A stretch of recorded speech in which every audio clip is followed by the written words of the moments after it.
Welcome to the Tokyo Living podcast. I'm your guest host today, Nathan, and for a change of pace, I'm going to be interviewing Sam, and we're going to be talking about ergonomics and how it relates to the workplace and at home. So welcome, Sam.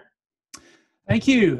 Thank you for offering to host today. I know you understand how much of a massive responsibility it is to host the Tokyo Living podcast, and I truly admire your bravery for stepping up to the plate.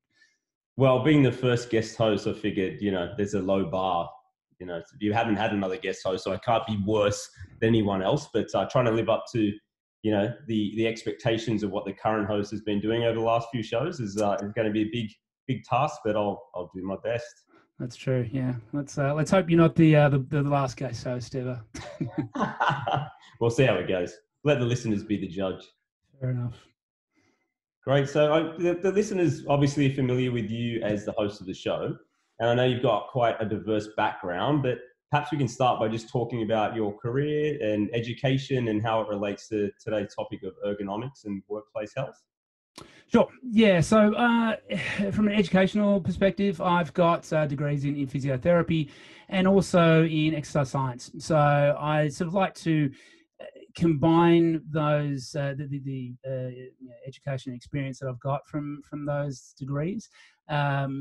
Most people don't sort of associate ergonomics with something that's relevant to exercise science and strength and conditioning, but I think that a lot of the principles in terms of adaptation of the body and of the system that is a human being can be applied to different types of tasks, and those tasks may be running very fast and performing a high level athletic task, but the same principles can be applied to something like sitting for long periods of time or doing a repetitive low level task like manual labor or something like that.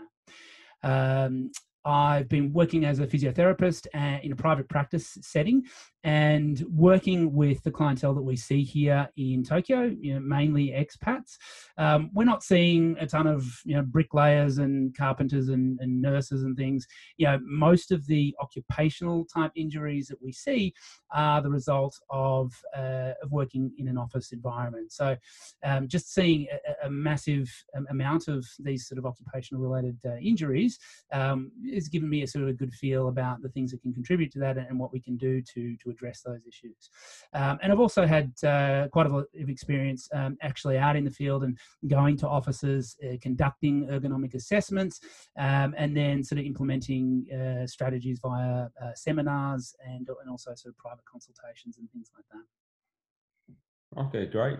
Now, I'm sure most people have heard of ergonomics, but just to sort of clarify, when we talk about ergonomics, what exactly are we talking about? Yeah, so I mean, the technical definition of ergonomics is a scientific discipline concerned with the understanding of interactions among humans and other elements of a system, and the profession that applies theory, principles, data, and methods to design in order to optimize human well-being and overall system performance. So I'm pretty sure that clarifies absolutely nothing, and it's a very complicated definition. Ergonomics basically is the science of balancing the demands and the capacities of the worker, and this can apply to a lot of different things. It can apply to like the movement aspects, the postural aspects, but also psychological and social aspects that in themselves are demands on the worker. And I think it's really important from the outset to understand that in order for something to be considered ergonomic, it really has to bring about an ergonomic change to the individual.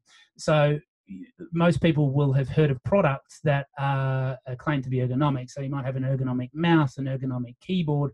Definitely ergonomic chairs are extremely popular now. But in order for those things to be considered ergonomic, they do have to actually make a positive change to that individual's demands and actually help balance out that demand versus capacity equation. So it's not just a matter of getting the most expensive Herman Miller chair and ticking off the ergonomic box. It really needs to be sort of designed to the individual. So what are the goals of ergonomic interventions? Yeah, so the way that I approach it, we have three basic goals and three sort of pillars that we revolve our ergonomic interventions around. And that's one, to reduce work-related pain. Two, to decrease all-cause mortality. So all-cause mortality is basically a risk of dying from a disease, or so for example, if you undergo an intervention that decreases your risk of dying from cancer, but your risk of dying from heart disease is the same, then basically you haven't changed your all-cause mortality. You've changed your risk of mortality from a certain condition. So that's what we define by all-cause mortality. It's basically getting people to live longer. And the third one is increasing productivity. So basically, I sort of had a bit of a Venn diagram, and it's hurt less, die later, and make more money, which is, I think, three things that we all would like to strive for. Definitely. So what are the key principles of ergonomics, and then how do those relate to those goals? Yeah, so as we talked about earlier, when it comes to reducing work-related pain, we want to match the demands and the capacity. And this is really the way that we prevent all types of musculoskeletal pain. So if you're trying to prevent a hamstring injury, you need to have the hamstring strong enough to tolerate the loads that they're going to be under, given whatever sport you're playing. So it's the same with workplace health. So if someone is already in pain, I guess we're looking at two things there. So you might have someone who's already experiencing workplace-related pain. We need to work out all the loads that are affecting that person. So these days, in terms of pain management, we talk about a biopsychosocial model of pain management. And so we need to consider all those categories. So the bio, which is basically the physiological element, it's the actual stress to the tissues. So we might be stressing a certain area of our back by sitting in a certain position for a prolonged period of time, or performing a repetitive activity. Now that might be something that's internal, so it may be related to a certain strength in a certain area, or lack of strength, or tightness, or some sort of postural deviation, or it may be external. It may be related to our equipment. It may be related to the setup of our workspace, and then we need to consider all the demands that someone is undertaking outside the office. So if they're performing certain activities, if they're playing certain sports, we need to consider how the impact of those activities is actually impacting on what's going on in the workplace. When it comes to psychological load, the psychological and social are the things that people often think less about in terms of general population, but they have a massive impact on pain. So if we're undergoing stress, the analogy I like to use is that when I have a lot of applications open on my computer, the computer slows down and has trouble doing things. It will sometimes stall, and our brains are sort of the same. If we have a lot going on, then the messages that we're getting from our periphery, from our body, they're not interpreted the same way. So if there's a lot going on, the brain basically doesn't have enough capacity there to deal with it. So the easiest way it knows how to deal with those stresses is to give pain as a protective mechanism, which is really what pain is. It's just there to warn us of something, and it may be a very real threat. If we fall over and we break our leg, then we get pain that's in most cases highly correlated with the amount of tissue damage. But the longer that an injury goes on, and especially with chronic pain conditions, there's not as much of a correlation there. And so our brain has the ability to upregulate and downregulate the pain signals that we're getting based on a number of different things. So those messages are all going through that filter, and like I said, if there's a lot of stress going on, our brain will deal with those signals very differently. We also have changes to other systems in our body, like our endocrine system. So hormonally, our bodies are functioning very differently in the presence of stress, and that can influence things as well. So if someone is experiencing pain, we always want to know what's happening in that person's life. So they may associate the pain with their chair, or the fact that they've got the wrong keyboard, or whatever it may be. But if that person has sort of doubled their workload, they've maybe taken on a different position, they're under a lot of psychological stress, then that may have a much greater effect on their pain, and that may be much more relevant than the actual physiological side. And then the other part of the equation is the social side. So, if someone is lacking sort of social support in their lives, that can be impacting the psychological side of things. But also, if you're surrounded by people that you may have someone close to you that's experiencing pain.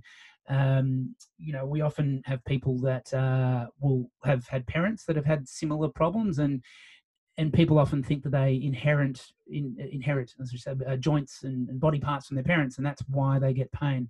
And the same thing when you're in an office environment, you might have Nathan sitting next to you who has had this back pain, and they go off and see a health professional, and they get maybe imaging that shows they've got discs exploding all over the place, and the health professional tells them because they sit too long, and then they come back into the office and you're talking to Nathan, and your story sounds very much the same as theirs. That can be a very confronting thing. If you've got a co-worker that has developed carpal tunnel syndrome because they're typing too much, and now they can't type as much, so you have to type more to try and make up for it. And there's a chance that can influence that filter that we talked about before in the brain, and that in itself will increase the threat associated with the signals that we're getting from our body. So that can all contribute to pain as well. So if someone's already in pain, we need to work out where those loads are and how we address them.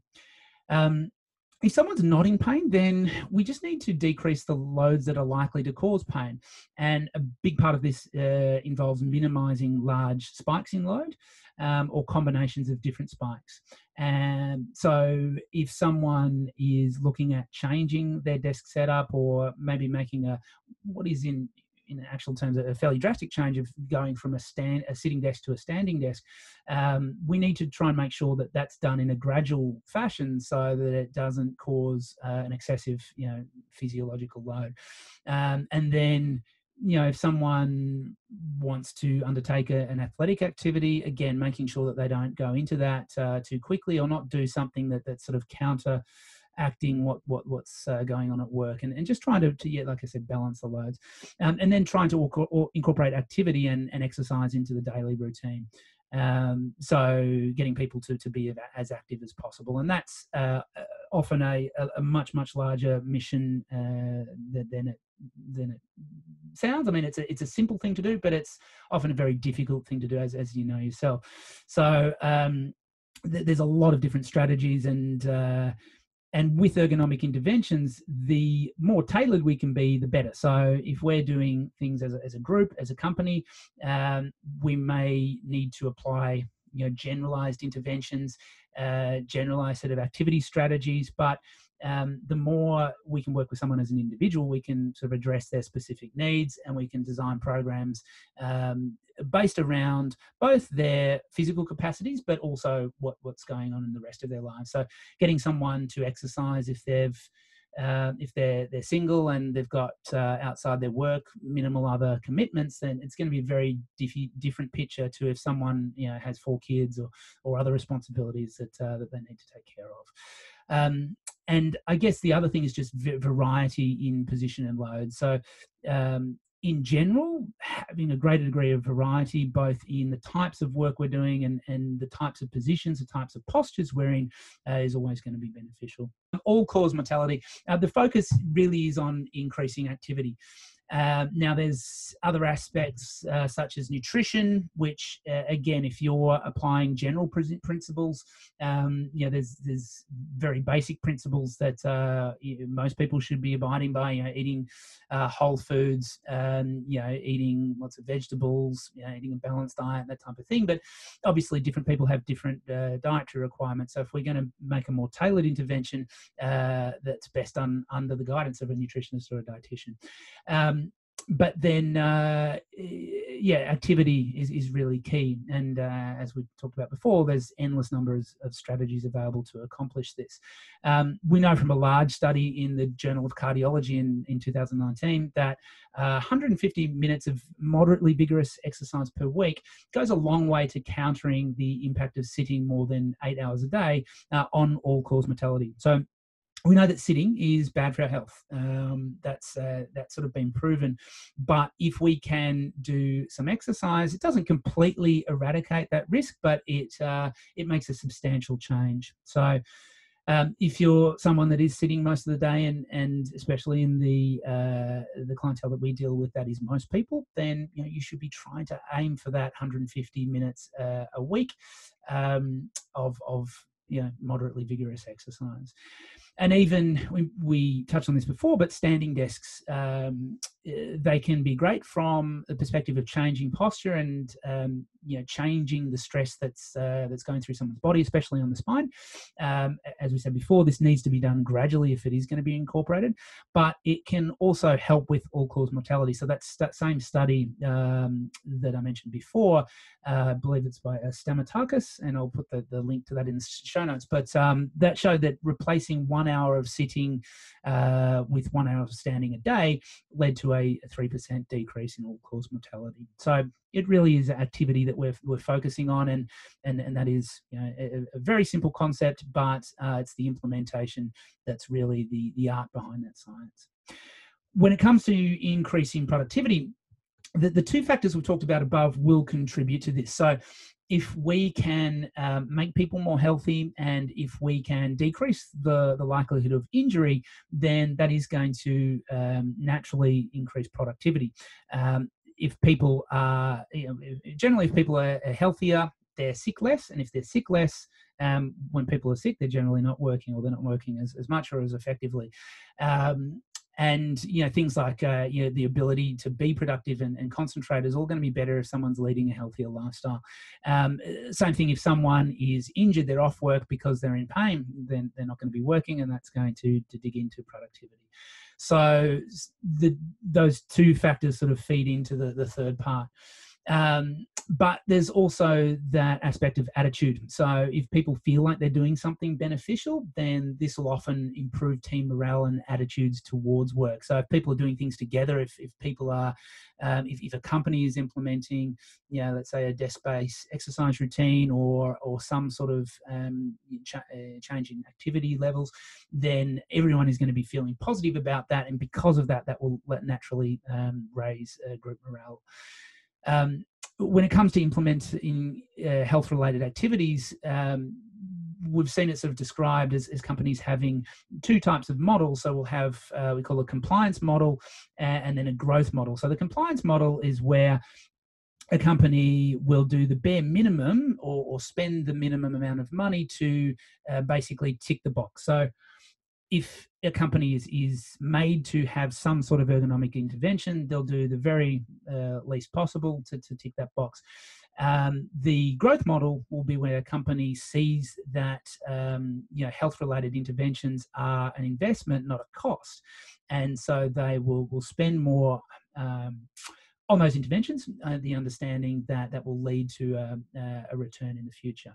And there was a great study by the American College of Occupational and Environmental Medicine a few years back that found that companies that focused on health, wellness, and safety over a 13-year period outperformed the S&P 500 by 70%. So there's some very real numerical data out there to suggest that having that sort of growth model of workplace health intervention is really effective from a business perspective. Yeah, interesting. I mean, it's obviously a super complex topic, so I understand why people and organizations seek professional help, to make sure everyone in the workplace is healthy. And as a trainer, I've obviously seen firsthand the difference it makes when people start to move, especially those who have sedentary jobs. So yeah, no, it's interesting stuff. For sure, yeah. So when it comes to like workplace related pain, in your experience, what's the most common areas of pain people present with? So I'd pick three main areas. So the lower back, the neck, and so the wrist and hand. So lower back, there is an argument that we're not really built to be sitting all day, and that's probably true to a certain extent. So when we are forced to sit all day, that does put a certain pressure on our spine. Now, if we had gone from living like a caveman and walking around and hunting and gathering all day, and then we were thrown in an office, our spines would be pretty intolerant to sitting all day. And I can imagine that the epidemiology around back pain would be far worse than it is already. But we're sort of gradually eased into it. So as children, we're probably running around and playing a little bit more, and then we gradually increase the amount of sitting that we do throughout school. And the workloads that we encounter going from early schooling to into the higher levels of academics, it gradually increases. So our bodies sort of generally become more tolerant to it. And like anything, our bodies can adapt. But there is still that cumulative stress that is placed on the back that as we age, that does start to take a little toll in some people. And so there are strategies that we can use to mitigate that. So, changes in posture, varying posture, there's no perfect posture. There's no one posture that's better than another. There are some ways of sitting that are inherently less stressful to the spine for most people. And again, we talk about that difference between generalized approaches and a more individualized approach. That generalized approach of some basic postural recommendations might be really effective for 80% of the population, and then maybe do nothing for 19%. There's that 1% that will actually get a lot worse. So everyone's individual. And we talked about the things that people are doing outside of work. If people are doing exercise that involves a lot of, say, rounding of the back, and then they sit in a rounded back posture, that sort of increases that load in that position. Or if someone is doing a lot of running and they arch their back, they move it in the opposite direction and they sit with their back in an arch position, then the same thing may occur. So when we're looking at someone that has back pain, there are different sort of patterns of movement that cause pain. And so we need to sort of tailor whatever intervention it is, whether it's exercise-based or postural-based, towards those sort of patterns. So the more specialised we can be with that, the better. The same sort of thing with the neck. So again, our upper bodies aren't meant to be sitting in this position the whole day, and so we sort of need to address it in the same way. So trying to add variety to our posture and our sitting position, and just try to break up our time at work with some sort of other movement, just to try and keep that movement going. I think it's especially relevant, in the last year or so, where a lot of people have. Well, I guess it's started to become more relevant when companies started having people work on laptops in the office. So I sort of noticed this doing ergonomic consultations 15 years ago compared to now. There's a lot more laptops being used in the office setting, and the laptop will induce a little bit more of a sort of hunched posture, which again, there's no inherently good or bad posture, but because we do see a lot of neck injuries associated with what we call flexion of the lower part of the neck, that will naturally happen when we're using a device that's positioned lower, and we're using a slightly smaller keyboard that's bringing the shoulders into that position. So that has definitely become a little bit more of a trend, and then that sort of escalated in the last year with a lot of people working from home. There's some people that have sort of invested in good setups, and I'm a big advocate of having an elevated laptop with a separate keyboard and mouse, and I use this myself.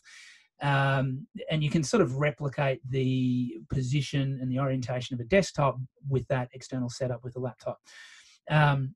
But it's more of that massive change in position. So you go from one position with your desktop, and all of a sudden the office decides that everyone's going to work from home, and you're spending 10 to 12 hours a day sitting in one position, and then you've all of a sudden changed into this other position. It's like when minimalist shoes became very popular, everyone wanted to go out and run in minimalist shoes, and we saw all these stress fractures pop up because people were, not that minimalist shoes are necessarily bad, but people were making that transition too quickly. So that's a big thing that we're seeing at the moment, is this this quick transition in sitting posture, and not so much now, but sort of a year ago when this transition was happening, we definitely saw an increase in pain in those two areas.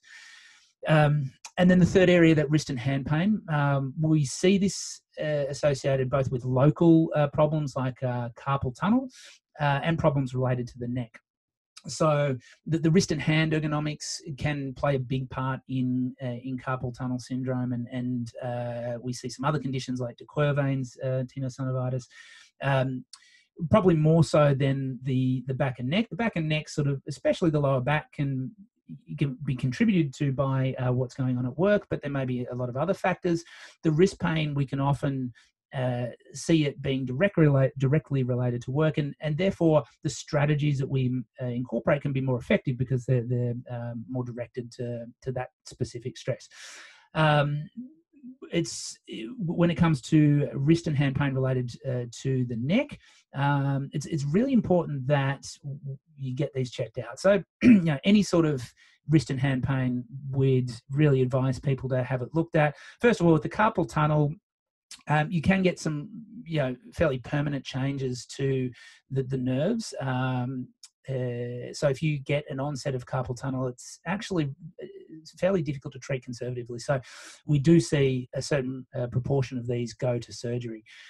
So if someone is experiencing an increase in sort of numbness or tingling in their hands, especially related to sleep, if we're getting sort of tingling and numbness at night, then it's best to jump on those early and see if we can manage them with some bracing and splinting. With some types of these conditions, we can use manual therapy to help, and some exercise interventions. And then related to the neck, there's a lot of different things that can cause pain. So we can have what people would interpret as a pinch nerve, so a compressed nerve, where you've actually got direct pressure from a structure in the neck that's putting pressure on the nerve and decreasing the conduction. So these sort of conditions are usually associated with sort of weakness and frank numbness. And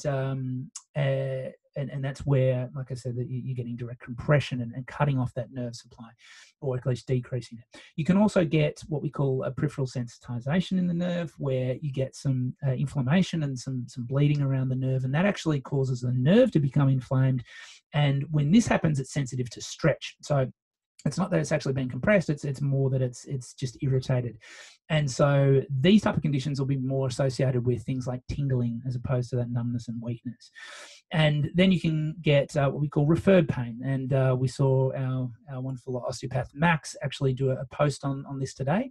Today being today when we're recording, which will be a couple of weeks ago if you're listening to this. But it's basically where the brain interprets those signals coming from the certain area as being in another area. So even though the signals are coming from the neck, they're being interpreted by the brain as coming from the arm, and so we're getting pain in that area. And so it's very important that we identify which one of these is actually going on, because the treatment will differ. So for listeners who are experience workplace pain or don't want to experience workplace related pain, could you give 3 tips of what they might be able to incorporate now to improve their workplace health? Yeah, so the first one would be just to think about as many different ways to move as possible. So if you're on your way to the office, have you got time to get off the train, stop early and walk an extra 15 minutes, even if it's a couple of times a week? Can you take the stairs for a certain number of steps instead of the lift? Can you stand part of your day? If you're conducting meetings, is it possible to do those on the go? Can you walk around and do your meetings? Just try and think of as many different ways to move as possible, and just try and brainstorm. Maybe do that as a walking meeting. Get some colleagues together and just brainstorm as many different ways to be active without interfering on the sort of productivity of your day. The second one would be to take 3 2-minute movement snacks a day. Now, I like the term movement snacks rather than desk-based exercises. But it's basically just taking, a few minutes to perform some very basic exercises. And there's a lot of different things that you can do. If listeners are interested, they can contact us, and you can sign up for a fairly generic, what we call movement snacks program, which is delivered via our PhysiTrack app, where they can access videos of some basic desk-based exercises. But it's really just anything you can to keep moving. And if you do have a tendency to have pain with certain postures, certain movements in certain directions, it's good to do movements that are going in the opposite direction. So if you do have pain sitting for a long period of time, a little bit of soreness in the lower back, and you tend to sit in a little bit of a slump position, your movement snack a few times a day might be getting up and doing some back bends, just trying to go in the opposite direction. And then the third one would be just to try and make gradual changes to posture and activity. So can try and consider the way in which different types of changes can influence health, and just try and think about change in as many different aspects and as possible. So it might be psychological changes if you're moving house, or if you've just had a child and your sleep is affected. It's probably not the best time to start doubling your exercise load, or even changing to a standing desk where there's other changes going on in your life. Just try and make all those changes as gradual as possible. Great, that's some good tips. So if people wanted to find out more, obviously, as I said, it's a very complex topic. But if they wanted to find out more of how they can incorporate ergonomics into their daily life, or how their organization could start a workplace or ergonomic program, how should they go about getting in contact, and what should they do? Yeah, so you can contact info@club360.jp, or contact me directly at sam@club360.jp. We're available for individual or group ergonomic assessments, so we can come out to your office and we can conduct some assessments there. We can do some virtual assessments. So if you've noticed some changes working from home, and you think that there's some ways in which you can change your home work environment to make that more optimal, then we can do some virtual assessment there as well. And we can also do seminars. So we can do seminars in person in your workplace, and also virtual seminars. And we're able to conduct these both in English and Japanese. And of course, if you have individual issues, if you're having pain that's related to what you perceive as being related to work, then please come and see one of our experienced clinicians, and we'll basically go through that algorithm that we described before of trying to knuckle down and figure out the type of load that's contributing to your problem, and how we can address that load. Fantastic. Well, thanks for sharing all the information, and thanks for having me on as your first guest host. No, thank you very much for stepping up. No, I really appreciate it. And I haven't lost you too many viewers. No, I was considering of interviewing myself and trying to put on a funny accent, but I think everyone has had enough of my accents, especially in our workplace. So that's an occupational health hazard right there. Yeah, exactly. Your accents at work. So thanks for sparing us for that. Yes, no worries. All right, thanks, Nathan, and thanks everyone for listening. Cheers, Sam.